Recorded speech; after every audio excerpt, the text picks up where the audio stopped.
Aumenta il numero di scuole primarie in provincia di Padova che rischiano di chiudere per il prossimo anno scolastico a causa del basso numero di iscritti. Emblematico il caso della scuola di Teolo, sui Colli Euganei, dove il numero minimo di iscritti alla prima deve essere 15 e invece è fermo a 10, tanto che 2 nonne ultra ottantenni si sono iscritte un po' per dare una mano, un po' come provocazione. Il marito di una delle due è pronto ad accompagnare a scuola ogni giorno le combattive nonnine. Il problema è quello della denatalità, è un problema grave, è un problema che non si è mai affrontato. Si fanno i conti oggi quando sono numeri molto drammatici.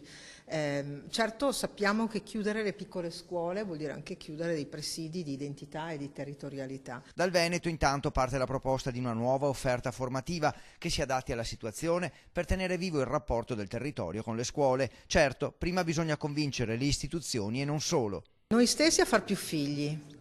Le amministrazioni a non pensare oggi che tutto si debba fare nella costruzione di grandi scuole. Oggi forse bisogna ristrutturare quelle piccole e fare in modo che gli insegnanti abbiano anche la possibilità di fare un percorso formativo diverso da quello che abbiamo avuto fino ad ora. E così ora, grazie alle nonne e a qualche bambino, si è riaccesa la speranza per la scuola di Teolo. Il dirigente scolastico si è preso un po' di tempo per cercare di salvare l'istituto, una speranza che si allarga ad altre scuole del Veneto. Per tutte le piccole scuole mi viene da dire, non solo per quella di Teolo.